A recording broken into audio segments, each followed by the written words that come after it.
Greetings from JME focus, this is Akash Patel. तो मेरा जो प्रीवियसली जो वीडियो था वो था USA के ऊपर, जिसके अंदर मैंने बेसिक इन्फॉर्मेशन बताई थी। तो इस वीडियो में मैं आपको आगे जो कम्प्लीटली जो प्रोसीजर रहेगी वीज़ा प्रोसेस वो मैं बताने जा रहा हूँ, तो वीडियो एंड तक ज़रूर देखिएगा। तो दोस्तों, USA के लिए बेसिकली दो तरह के कैटेगरीज रहते हैं। पहली आती है स्टेम कैटेगरी, जिसके अंदर में आता है science, technology, engineering and mathematics courses.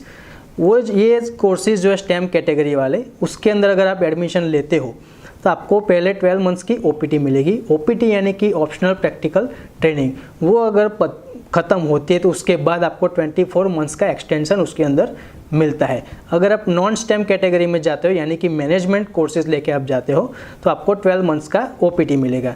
यानी कि अगर आप स्टेम कोर्सेज लेके जा रहे हो तो आपको 3 साल की OPT मिलेगी आफ्टर स्टडी, और अगर आप मैनेजमेंट कोर्स लेके जा रहे हो तो आपको 1 साल का OPT मिलेगा। ये OPT आपको तब मिलेगा जब आप 1 साल के अंदर आपका जो CPT है, करिकुलम प्रैक्टिकल ट्रेनिंग, जो भी आपका कोर्सेज रहेगा उसका थोड़ा पार्ट आपको प्रैक्टिकल भी आता है, तो वो भी CPT आपको कंप्लीट करना पड़ता है विद इन 1 ईयर, तब जाके आपको OTP मिलता है, राइट। तो अभी प्रोसेस की बात करूं तो अगर आप UG के लिए जाते हो तो UG के लिए जो IELTS का जो बैंड स्कोर रिक्वायरमेंट है वो है ओवरऑल 6, नो लेस देन 6, या फिर 1 मॉड्यूल 5.5।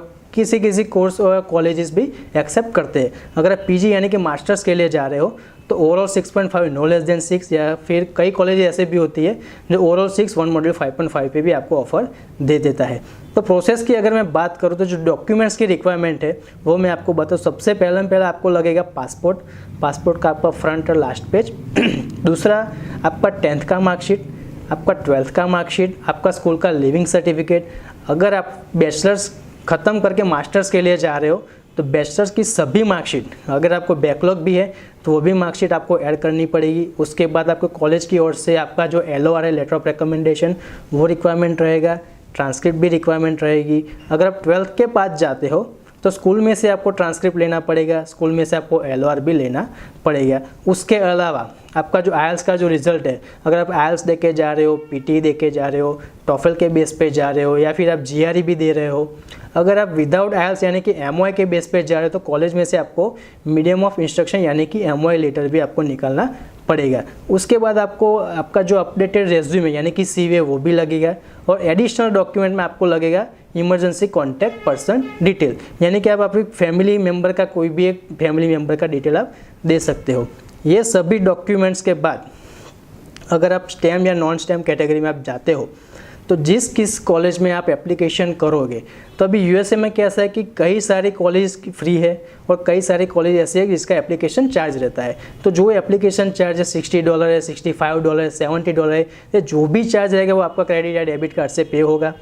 जैसे ही एप्लीकेशन लगाते हो, एप्लीकेशन के साथ साथ आपका एक मेन डॉक्यूमेंट जाएगा, वो है SOP, स्टेटमेंट ऑफ पर्पस। ये भी अलग से जाएगा। हर एक कॉलेज में ये रिक्वायरमेंट मैंडेटरी है। एप्लीकेशन के बाद कॉलेज या फिर यूनिवर्सिटी आपको ऑफ़र लेटर देगी। जो भी ऑफ़र लेटर आता है उसके अंदर कॉलेज पहले से ही आपको बता देता है कि कितना फ़ंड आपको लगेगा। I-20 के लिए आपको इतना फ़ंड शो करना पड़ेगा, आपकी इतनी फ़ीस है, और टोटल फंड आपको कॉलेज ऑफर लेटर में मेंशन करके दे देता है। अगर आप स्कॉलरशिप के लिए एलिजिबल हो, अगर आपको स्कॉलरशिप मिलती है तो वो भी अलग से ऑफर लेटर में मेंशन किया जाता है। जैसे आपका ऑफर लेटर आता है तो उसके अंदर आप अगर देख सकते हो, शायद कोई कॉलेज ऐसे भी है वो डिपॉजिट की रिक्वायरमेंट भी रखती है। सपोज़ मान लो $200, $300 ऐसे मिनिमम अमाउंट आती है। वो डिपॉजिट अगर कंडीशन में है तो वो आपको पे करना पड़ेगा। तो जैसे ही ऑफर लेटर आता है, अगर कोई कंडीशन नहीं है तो आप क्या कर दोगे, आपको पहले जो फंडिंग का रिक्वायरमेंट है आप FD में बता सकते हो, सेविंग अकाउंट में भी बता सकते हो, या फिर अगर कुछ नहीं है तो आप बैंक का सैंक्शन लोन लेटर भी आप रख सकते हो।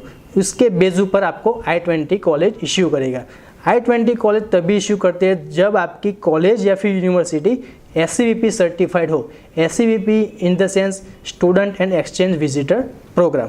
अगर आपकी कॉलेज और यूनिवर्सिटी SCVP सर्टिफाइड नहीं है तो आपको I-20 इश्यू नहीं कर पाएगी। अगर SCVP सर्टिफाइड है तो आपको ज़रूर से I-20 इश्यू करेगी। तो I-20 क्या है? I-20 बेसिकली एक सर्टिफिकेट ऑफ एलिजिबिलिटी है।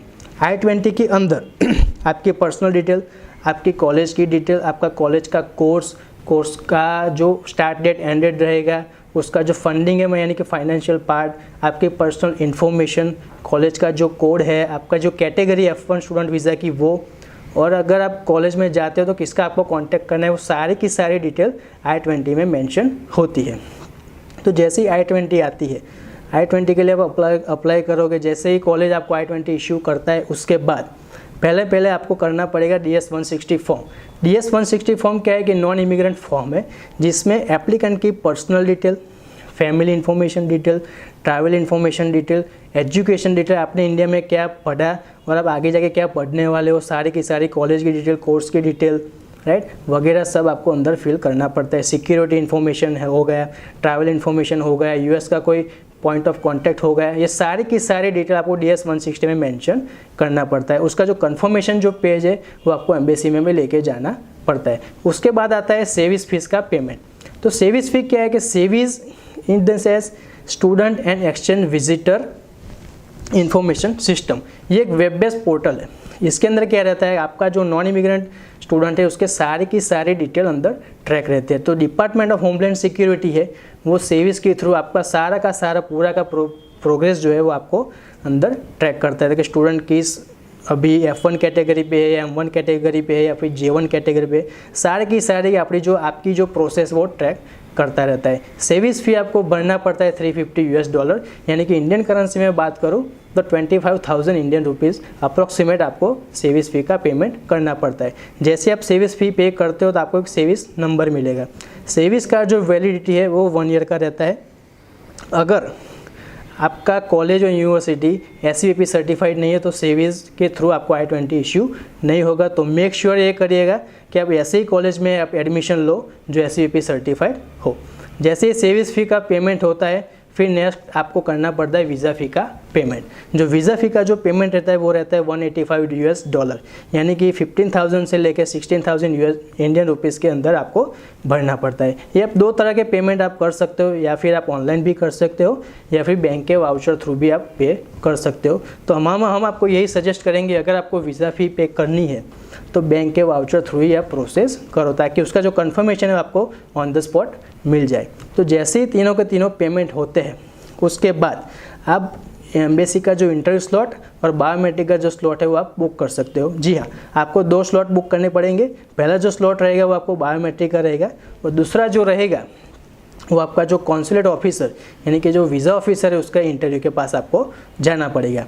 तो अभी USA का जो भी प्रोसीजर, जो भी डिसीजन है वो रहता है बेस के ऊपर कि आपका इंटरव्यू कैसा जाता है। तो मेक श्योर करें कि आप जो भी इंटरव्यू के लिए जाते हो तो प्लीज़ आप कॉन्फिडेंट होके जाए, राइट। जो वीज़ा ऑफिसर आपका जो रहता है सर्विस फिर DS-160 के थ्रू आपकी पूरी की पूरी डिटेल उनके पास चली जाती है। अगर सपोज़ आपको लगता है कि वीज़ा ऑफिसर ने मेरे कोई डॉक्यूमेंट नहीं मांगे तो आपको हैरान होने की ज़रूरत नहीं है। वो उन्होंने इसलिए नहीं मांगा होगा ताकि उनके पास ऑलरेडी आपकी डिटेल जा चुकी होती है।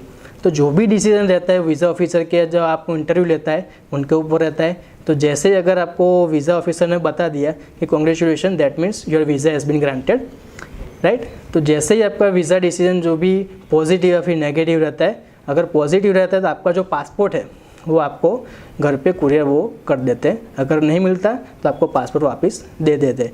तो ऐसे ही जानकारी के वीडियो के लिए आप बने रहे। हमारा जो यूट्यूब चैनल वो आप सब्सक्राइब कर सकते हो। हम इंस्टाग्राम पर भी अवेलेबल है, आप हमें वहाँ भी फॉलो कर सकते हो। तो ऐसी वीडियो के लिए स्टे ट्यून।